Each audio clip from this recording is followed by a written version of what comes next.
Assalamu alaikum. This is Prapunti Chakraborty welcoming you all to the English news from BTV Chattogram. Let's begin with the headlines. Chief Advisor Professor Muhammad Yunus to join several day-long programs in his first home district visit in Chattogram as head of government tomorrow.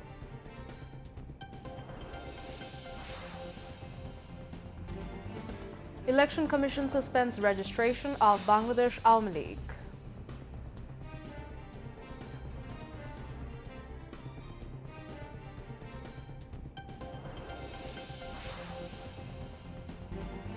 Banning of Awami League not to hamper freedom of expression of other political parties or individuals, says Chief Advisor's press wing.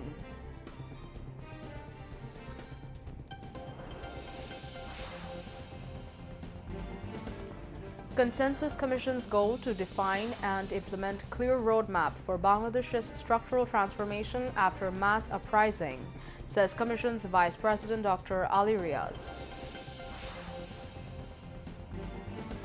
Abolition of National Board of Revenue (NBR) not to negatively affect revenue collection, says Finance Advisor Dr. Saliuddin Ahmed.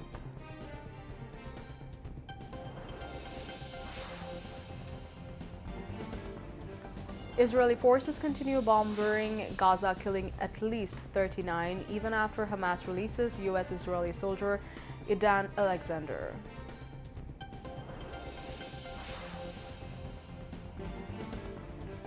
And Al Nassr record 9-0 win over Al Aghdal without Ronaldo in Saudi Pro League.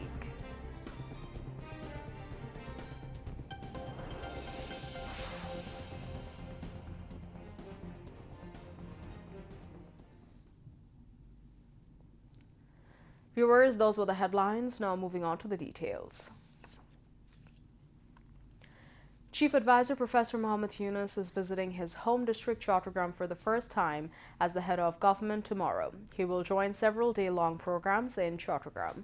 Today, Deputy Press Secretary of the Chief Advisor Abul Kalam Azad Mojumdar told the media that the Chief Advisor's notable programs in Chattogram include attending the 5th convocation ceremony of University of Chittagong.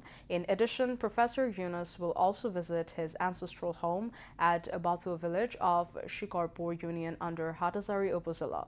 In addition, the Chief Advisor will visit Chattogram Port and join a meeting at the port's NCT5 premises. After that, the Chief Advisor Professor Muhammad Yunus will exchange views with senior officials of the port and shipping sector, representatives of various port user organizers, and leaders of trade associations.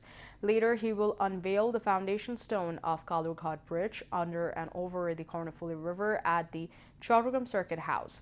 The Deputy Press Secretary also said the concerned officials will brief the Chief Advisor at the Circuit House about the waterlogging in Chattogram City and the traffic congestion of the city's oxygen intersection to Hatazari Road. Besides, the Chief Advisor will hand over the land documents given by the government for the Chattogram National Heart Foundation to the concerned authorities. The banning of the Awami League's activities has brought relief among the public. The protesting students and citizens said the move was extremely necessary. Prominent figures viewed the restructures and restrictions on the Awami League's activities as a significant step toward eliminating facet influence from the state and the society. Analysts argued that the fundamental mistake was to consider the Awami League as a political party at all. They believed that the ordinary Awami League members and supporters should be given a chance to acknowledge their mistakes and reintegrate into society. Experts emphasized that along with politics, other sectors must also be freed from the grip of fascism. Examples from Germany and Italy could serve as valuable lessons for Bangladesh in this regard. However, they assert that for the process to be complete, the judicial proceedings must be carried out properly and swiftly. They stressed the need to advance the process of societal restructuring. Political scientists also highlighted the importance of uprooting fascism not only from politics but also from other spheres of influence. Election Commission suspended the registration of Bangladesh Awami League. Secretary of the Election Commission, Akhtar Ahmed, revealed the information at a briefing at the Election Commission in the capital yesterday. The decision came after the government issued a Gazette notification banning all activities of Awami League and its front, associate, and brotherly organizations. Akhtar Ahmed said, if this decision is not reviewed, Awami League would not be able to take part in the next general election.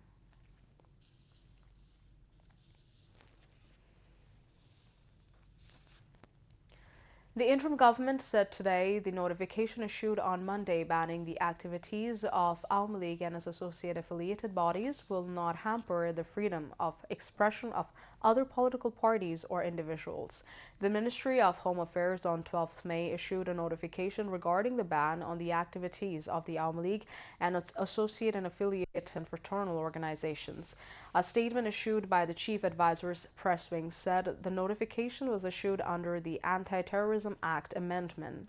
According to the law and the notification, all activities of the Awami League, including all of its affiliated bodies, associate entities, and like-minded groups, are declared banned until the trial proceedings are completed in the International Crimes Tribunal.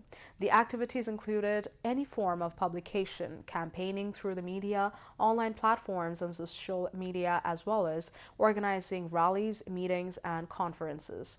The ban will be applicable to the leaders, activists, and members of the Awami League and its affiliated bodies. The statement also said, however, this notification does not hamper the freedom of expression of any other political party or individuals. Over the past 15 years, particularly during the last year's Student People Uprising, there have been specific allegations of attacks, enforced disappearances, killings, inhuman torture, terrorist acts, and crimes against humanity against Bangladeshi Awami League and its affiliated bodies and like-minded organizations. In connection with these alleged crimes, numerous cases are currently under trial against the Awami League leaders and activists in the International Crimes Tribunal and in the country's criminal courts, the statement read. In light of these circumstances, the notification was issued yesterday, the statement added. As part of the National Consensus Commission's regular dialogue with political parties aimed at drafting a national charter, a meeting was upheld today between the National Consensus Commission and the Communist Party of Bangladesh, CPB, at the LD Hall of the National Parliament building. At the beginning of the dialogue, the Vice President of the National Consensus Commission, Dr. Ali Riaz, said the Commission's goal is to define and implement a clear roadmap for Bangladesh's structural transformation after the mass uprising.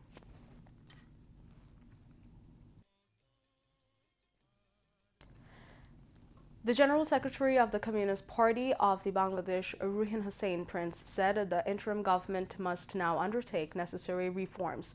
If the government engages in major reforms, it may face a crisis in delivering elections to the people. Therefore, holding elections should be prioritized. Members of the National Consensus Commission and leaders of the Communist Party of Bangladesh were present at the dialogue.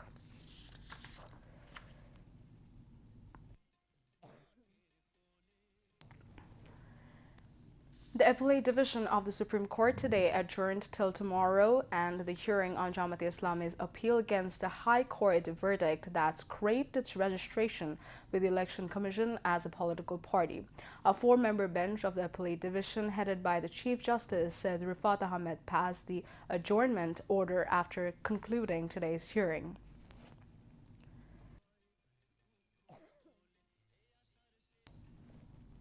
Barrister Ehsan A. Siddiq, accompanied by Advocate Mohammed Shishir Monir, appeared for Jamaat during the hearing. On May 7th, the Apex Court bench fixed today for resuming hearing of the appeal following a prayer from Jamaat's lawyer Shishir Monir. The High Court on August 1, 2013, scraped Jamaat's registration with the EC as a political party following a writ petition. Maulana Said Rizal Haq Chandpuri, Secretary General of the Bangladesh Tariq Federation, along with 24 others, filed the petition on January 25, 2009. seeking its order declaring Jamaat's registration illegal. The Election Commission scrapped Jamaat's registration in October 2018 ahead of the 11th national election.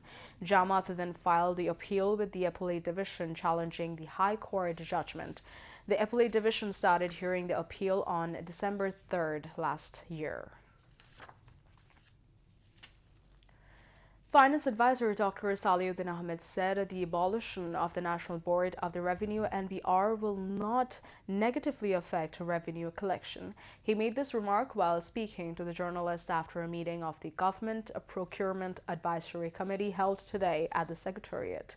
Dr. Saliuddin Ahmed said revenue collection and policymaking cannot go hand in hand under the same body. He emphasized that the decision to abolish the NBR was taken thoughtfully and based on consultations.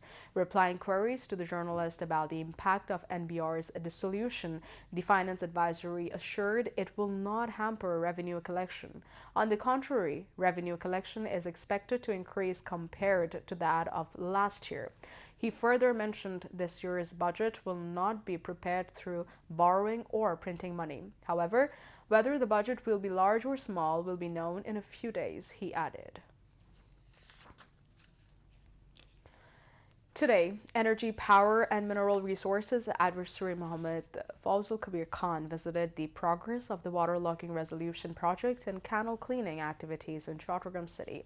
During this, he assigned the responsibility of bringing those who are dumping waste in drains and canals and filing them under the law to the concerned. Mentionable, the work of a project worth about 6,000 crore taka is underway under the supervision of CDA to resolve waterlogging in Chattogram city. But during the current period of the interim government, some political parties in Chattogram have started canal cleaning work outside the project. Among these, Jamaat-e-Islami Chattogram Metropolitan City was the first to start a Bujo canal cleaning campaign in Bakulia 23 days ago. Then BNP started in Katoli. In a brief speech at a meeting, the energy advisory said the canals and drains are being filled up due to dumping of change and wastage. The meeting was presided over by the Jamaat-e-Islami Chattogram Metropolitan Amir Shah Jahan Chaudhary. He hoped the party will complete the cleaning of Bujo Canal before the next Eid al-Adha. On the other hand, Chattogram City Mayor Dr. Shahadat Hussain said they will work together to resolve waterlogging in Chattogram City. Chattogram Divisional Commissioner Dr. Muhammad Ziauddin, Chattogram Development Authority Chairman Engineer Muhammad Nurul Karim, along with the Jamaat-e-Islami leaders, City Corporation and CDA officials were present at the event. Now, international news. Israeli forces continue bombarding Gaza, killing at least 39 people on Monday after Hamas released U.S.-Israeli soldier Idan Alexander from captivity.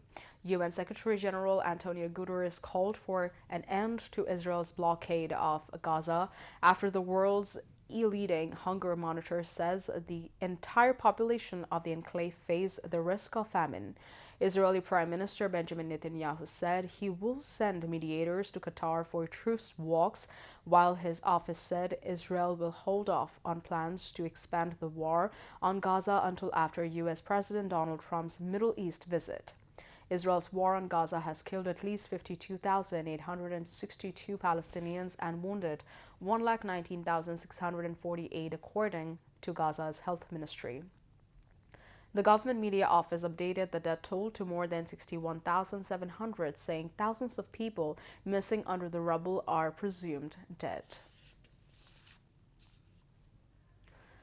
U.S. President Donald Trump and Saudi Crown Prince Mohammed bin Salman have signed a defense agreement worth $142 billion.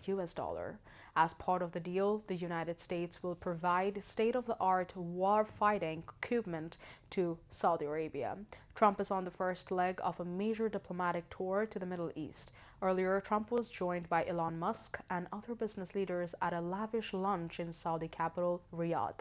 Trump is hoping to secure hundreds of billions of dollars of investment in the United States during the 4-day trip to Saudi Arabia, Qatar, and UAE.